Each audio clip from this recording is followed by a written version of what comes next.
చేసిన వాళ్ళు జనం చేసే పిచ్చేవాళ్ళు అక్కడిని అన్ని బడబడుతున్నారు చేసి పారేసి ఆ టవర్ నుంచి పగల కొట్టారు జనం అంతా ఏకమయ్యి తాడపిల్లిలో కూడా చూపించారు నిన్న.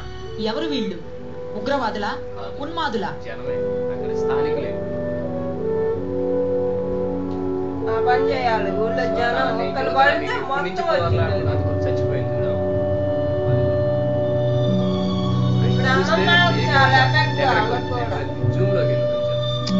మొత్తం అది స్క్రీన్ మొత్తం వస్తుంది. నువ్వు దగ్గరకి అంతా ఉండాలి. స్క్రీన్ మొత్తం వస్తున్నాను. ఇది వస్తుంది.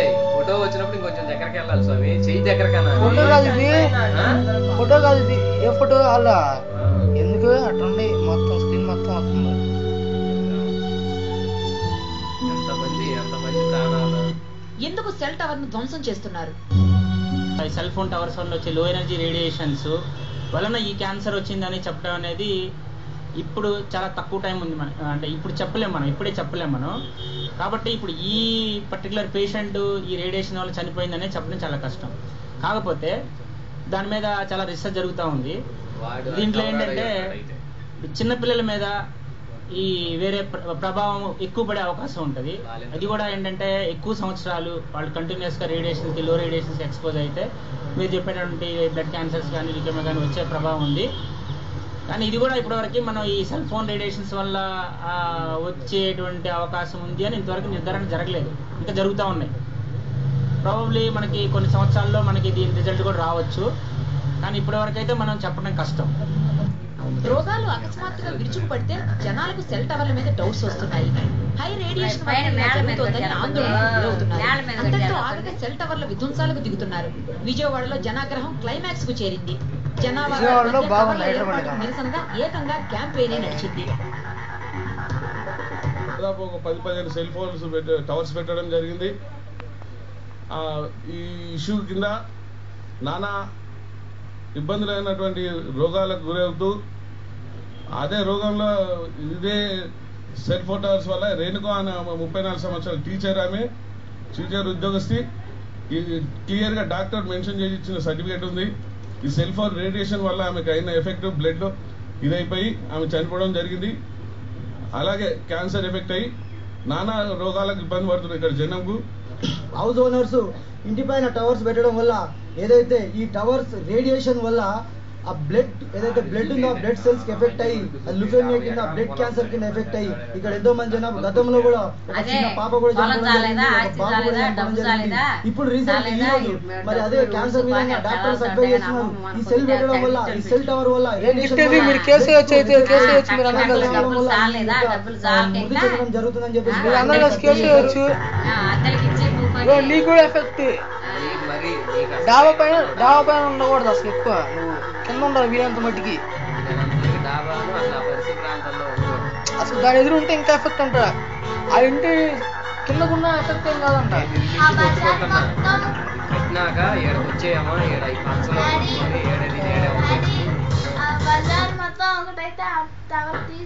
అయితే సెల్ టవర్స్ నుంచి నిజంగానే రేడియేషన్ వస్తుందా? వెలువడితే అది ఎంత పరిమాణంలో వెలువడుతుంది? జబ్బులు వస్తాయా? ఒకవేళ వచ్చినా అవి ప్రాణాలను కబలించేంత భయంకరంగా ఉంటాయా? సెల్ టవర్ రేడియేషన్ కు అంత సీన్ ఉందా?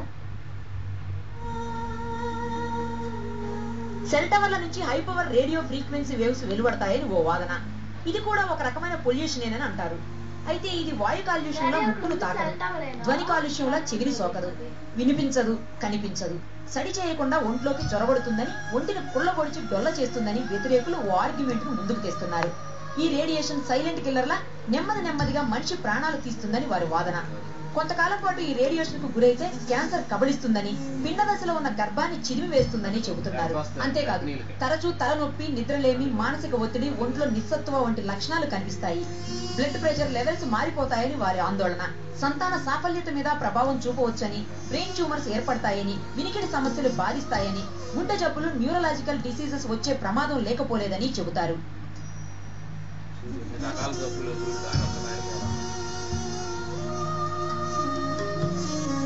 ఉంటుంది, బట్ ఎంత సివియారిటీ మీద ఉంటుంది, తర్వాత ఆ రేడియేషన్స్, ఎలక్ట్రోమాగ్నెటిక్ రేడియేషన్స్ ఎంత ఫ్రీక్వెన్సీలో వస్తున్నాయి, తర్వాత దాని ఎనర్జీ ఎంత ఉంది, దాన్ని బట్టి కూడా ఉంటుంది. సో ఎందుకంటే ఒక్కొక్క సెల్ ఫోన్ దీనికి ఒక్కొక్క ఎనర్జీ లెవెల్స్ ఉంటాయి, ఒక్కొక్క టవర్ కి ఒక్కొక్క ఎనర్జీ రేడియేషన్ లెవెల్స్ ఉంటాయి. మన ఊరికి చాలా ఎనర్జీ ఉంది దాన్ని బట్టి సో ఆ ఎనర్జీ చాలా వచ్చే అంటే అది లాంగ్ ఉంటుంది అన్నమాట, ఫ్రీక్వెన్సీ ఎక్కువ కొరిలేట్ అవుతున్నాయి అనేది స్టడీ చేయాల్సి మనకు కూడా ఉంది తేడాలకు కూడా, కాకపోతే మనకు తక్కువ అయితే దీనిపై పెద్ద కాంట్రవర్సీనే ఉంది. ఈ ప్రచారం ఓ పెద్ద కుట్ర అని cellular operators association of India ఖండించింది. వరల్డ్ హెల్త్ ఆర్గనైజేషన్ సహా అనేక దేశాలు వెలువరించిన ఫలితాలను ఉదహరించింది. సెల్ టవర్స్, మొబైల్ ఫోన్ల వల్ల వెలువడే రేడియేషన్ అనారోగ్యానికి కారకమయ్యే ఇతర రేడియేషన్ల కంటే 50,000 రెట్లు తక్కువగా ఉంటుందని అసోసియేషన్ ఆర్గ్యూ చేస్తోంది. తమ మీద కుట్రలో భాగమే ఈ తరహా ప్రచారాలని సెల్యులార్ కంపెనీలు అంటున్నాయి. కొన్ని బహుళజాతి కంపెనీలు దుష్ప్రచారానికి ఒడిగట్టాయని పేర్కొంటున్నాయి. సెల్ టవర్ల వల్ల, సెల్ ఫోన్ల వల్ల మన ప్రాణాలకు ఎలాంటి హాని జరగదని భరోసా ఇస్తున్నాయి. తమ వాదనలకు సపోర్టింగ్ గా సెల్యులార్ ఆపరేటర్స్ అసోసియేషన్ కొన్ని వాదనలను మన ముందుంచుతోంది. పొజిషన్ పేపర్ ఈ on mobile RF radiations and LZ health hazards అనే నివేదికలో తన వాదనలను వినిపించింది. ఈ నివేదికలో చెబుతున్నది ఏమిటంటే సెల్ టవర్ అయస్కాంత క్షేత్రాలు వేవ్స్ చాలా తక్కువ స్థాయిలో ఉంటాయి. ఒక రేడియో ట్రాన్స్మిటర్ వెలువరించే తరంగాల కన్నా కూడా ఇదెంతో తక్కువ. సెల్ టవర్ల ద్వారా రేడియో ధార్మికత వెలువడుతుందన్న వాదనను International Commission on Non Ionizing Radiation Protection Commission తోసిపుచ్చింది. సెల్ రేడియేషన్ మీద జరుగుతున్న ప్రచారాలను ఖండించింది. మొబైల్ టవర్ రేడియేషన్ ఇతర రేడియేషన్ల కంటే 50,000 రెట్లు తక్కువని పేర్కొంది. ఒక సెల్ ఫోన్ లో అయితే ఈ రేడియేషన్ కేవలం 0.2 నుంచి 0.6 వాట్స్ మాత్రమే. అసోసియేషన్ వాదన ప్రకారం డిజిటల్ మొబైల్ ఫోన్స్ ప్రభావం మన ఆరోగ్యంపై ఉండదు. ఈ దిశగా పబ్లిక్ హెల్త్ కాపాడడానికి ఇప్పుడు తీసుకుంటున్న చర్యలు సరిపోతాయి. ఇంటర్నేషనల్ కమిషన్ చేసిన ఈ వాదనను ప్రపంచ ఆరోగ్య సంస్థ ధృవీకరించింది. ఇప్పుడున్న ఆధారాలను చూస్తే లో లెవెల్ మ్యాగ్నెటిక్ ఫీల్డ్స్ వెలువరించే రేడియేషన్ తో ప్రమాదం లేదు. అంటే ఆరోగ్య పరిరక్షణకు కనీస చర్యలు చేపట్టాలని రికమెండ్ చేసింది. టవర్ల చుట్టూ కంచె ఏర్పాటు చేయాలని సూచించింది. ప్రభుత్వ అధికారులు, సెల్ ఆపరేటర్లు, ప్రజల మధ్య అవగాహన, సమన్వయం ఉండాలని పేర్కొంది. కాగా UK mobile telecommunication, health research, telecom regulatory authority of India ఇంకా అనేక దేశాల సంస్థలు సెల్ టవర్ రేడియేషన్ తో ముప్పులేమంటున్నాయి.